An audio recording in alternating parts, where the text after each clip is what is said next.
What's going on YouTube? It's YGO Dave, and today we're going to be going over a deck that I am personally very excited that's coming out of Legacy of Destruction. This deck is Raika, or Tri-Brigade 2.0 as many people have been calling it. I'm very excited for this deck because it is one of the first decks that's going to hopefully push Reptile into being competitive. Now, of course, Reptile is only a third of the deck, and there's many ways you could take this deck, but it's looking to be a deck that's going to at least have rogue potential. And I think there's a lot of different cool ways you could build this deck. The way I'm opting for right now is with Snake Rain and the Ogdoadix, a very small package here to facilitate the full combo. And yeah, Snake Rain's full combo, which I will be showing it in this video, is it being a one-card combo. We're going to get there. I just kind of wanted to go over the list a little bit.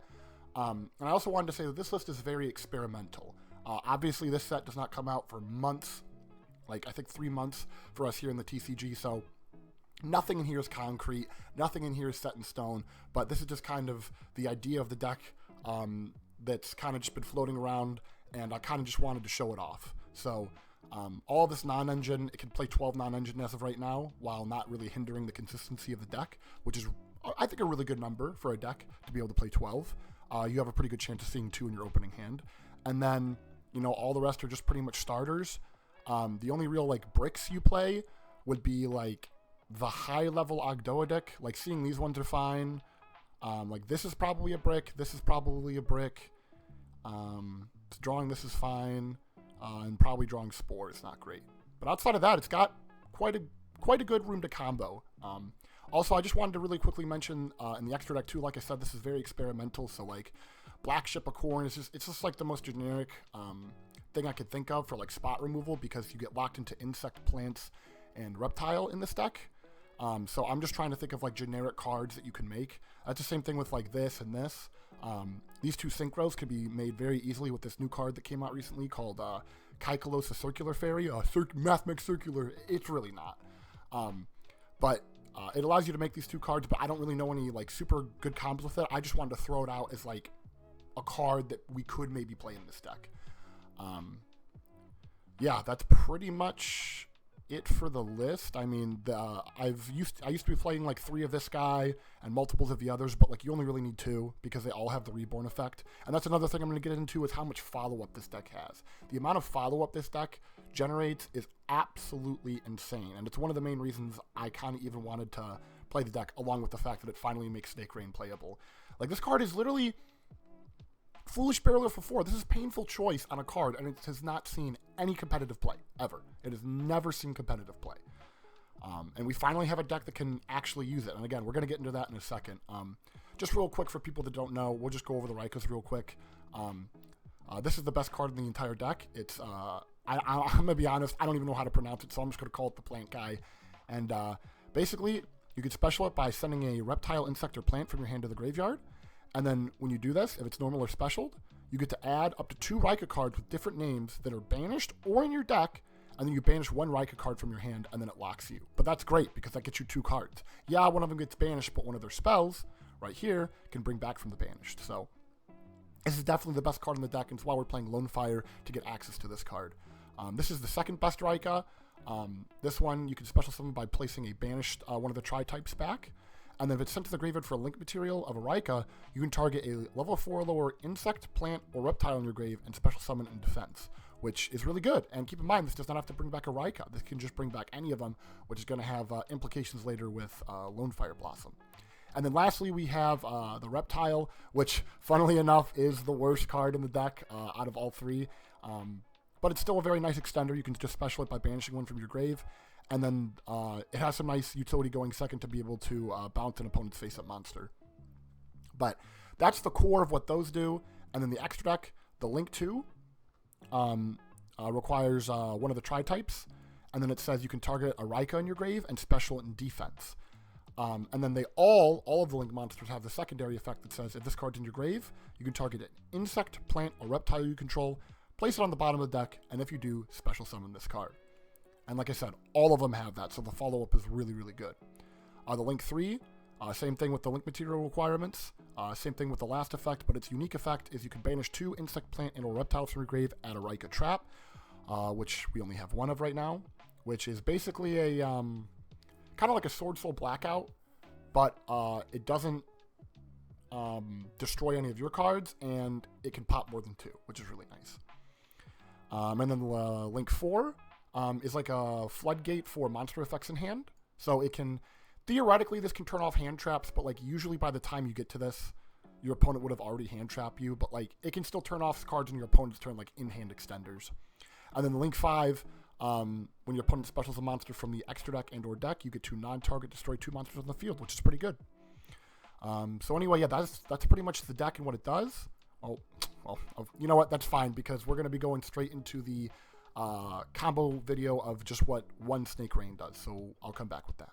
And we are back here in solo mode of DB, and as you can see, we only have Snake Rain, and then I just put Nib here to show that it can be literally any card. This card doesn't matter. It just needs to be a discard for Snake Rain. So, we'll start off by activating Snake Rain and discarding Nibiru. And again, that could be anything. And we're going to send 4 reptiles from deck to grave. So we're going to send Night Sword Serpent. We are going to send Nunu. We're going to send, where is it? Noya, and we're also going to send Karuse wherever it is. There it is. And then a new chain, we're going to trigger Night Sword Serpent because it was sent to graveyard by card effect to special summon it. And then we're immediately going to tribute it, which gets banished, which is going to come up later in the combo for Karuse. And then we're going to trigger this effect to bring back Noya. And then we're going to trigger Noya's effect to search for a Ogdoadic spell or trap. And we are going to search Daybreak. And then, since we control an Ogdoadic monster, we're going to trigger Nunu effect to special summon out. This will lock us into reptiles, but only while it's on the field. So we'll go ahead and overlay for our boy, King of the Fair Limps, the good-looking lad himself. We'll go ahead and use that effect here. And we are going to go search this really old Yu-Gi-Oh card that nobody's probably played ever, Serpentine Princess. Next up, we're going to go ahead and activate Ogdoadic Daybreak, which is going to tribute Karuse and then give us a token for every 2 levels it had. So that's going to give us a nice set of 4 tokens. Awesome. Next, we're going to link off 2 of the tokens into the Link 2. And then we're going to go ahead and link off the Link 2 and 1 of the tokens into the Link 3. Now, as you might have noticed, we is still not normal summon. So we're going to go ahead and normal summon that Serpentine Princess. And then we're going to trigger the effect of the Link 2 engrave in order to put this to the bottom of the deck and special summon itself back out. That's then going to trigger Serpentine Princess, and we are going to go get Lone Fire from the deck. And then we're just going to cycle out all these Lone Fires. Just checking form right quick. There's another one, and the last one right there. And then we are going to go ahead and summon out the starter of the deck. We're going to go ahead and trigger his effect, and we are going to go search the spell card and the insect from deck. And then we have to banish one, so we're going to go ahead and banish that, not declare, banish that insect. Okay, looking good so far. Now, we're going to go ahead and use the Link 3's effect, and we're going to banish 2 of the Lone Fires engrave in order to go search the Raika trap card, which is our, like, kind of Sword Soul Blackout. Awesome. Now we're going to go ahead and get rid of the level 1 and 1 of the tokens in order to summon another copy of the Link 2. We're then going to go ahead and get rid of a Link 2. Sorry. First, this is very important. We have not used the effect to Reborn off of this, so we're going to go ahead and use the effect to bring back the level 1 from grave. Now we will go ahead and get rid of these guys. Since they are both plant Link 2s, we can go ahead and summon our Bangalancer the Resurgent, which is really, really good. Next up, we're going to activate the spell card, and we're going to use this effect to special out the insect that is banished. Next, we're going to go ahead and link those 2 off in order to make the Link 4, which is then going to trigger the insect in order to special back Lone Fire Blossom. This then triggers the Lone Fire Blossom in order to summon out Spore from deck. Now, Spore is not like the end-all be-all best target to summon off this. There's many targets you can do. There's I saw a list playing Therian cards with Lily Borea. I mean, you could summon like Mardell, I guess, and get like a Search. Like, there's a million targets you can play. But I like Spore. I like Spore because it is a low level, so if you draw it, you can always just normal summon it. And it's just a free extender, and maybe could be played with the Synchros I had mentioned in the deck profile. But for right now, we're just using it as a kind of more graveyard recursion. So we'll go ahead and summon that from deck, and then we'll go ahead and link off these two in order to summon the Link 5. And then lastly, we'll go ahead and trigger the Link 4's effect. And we're going to put the plant monster to the bottom of the deck and special it back out. And this is your end board. So let me go ahead and go over this real quick. So we have, if our opponent special summons a monster from the deck or extra deck, we get to non-targeting pop 2 monsters on the field. We have Bengal Lancer, good old Benji, who gets to quick effect during the main phase, target an effect monster your opponent controls, bounce it, and take damage, but so that's a quick effect bounce. We have the Link 4 here, which it's like a mini floodgate. If your opponent activates a monster effect, you can make it so they're unable to activate monster effects in the hand, which isn't huge, but it can stop certain monsters from activating in hand. So, like, for example, if your opponent goes, like, normal summon Ponix, right, from the Fire King deck, and they search Sanctuary, you can use Raika's effect, and then later on in the turn, they won't be able to activate Garunix in hand. So it definitely can come up. And then we also have the Trap card that, again, is kind of like a Sword Soul Blackout that can pop 3 cards our opponent controls, which is really good. And then that's just the like interruptions. But look at how much follow-up this board has. It's actually kind of nuts. So we have King of the Feral Imps that can search on the next turn. We have the spell card that just brings back any of our guys from anywhere, from, you know, grave, banished. So that's 2 points of follow-up. We have Bengal Lancer that can banish links from grave in order to special himself back out.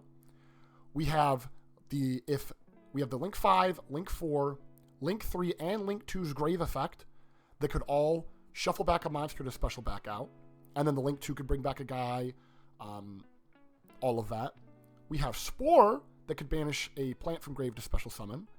We have Nunu that we could, like, if our whole board gets outed, we could special summon. We have Daybreak that can shuffle back a banished reptile and then just foolish any reptile from deck. And then we also still have Karuse to bring back out 2 bodies. Like, we have so much follow-up. It is ridiculous. Like, if our opponent doesn't kill us through this board, we are going to have an insane turn 3. So yeah, that's pretty much it. That's pretty much the combo I wanted to show. I just kind of wanted to give like a little sneak peek into this deck coming out of Legacy of Destruction and why I think it's actually going to have a decent shot. Like I said, I don't know if it's going to be like a meta-tiered strategy, but I definitely think it could be a solid rogue deck. So yeah, that's pretty much it. That's YGO Dave. And remember to like and subscribe. And yeah, I'll see y'all later. Bye.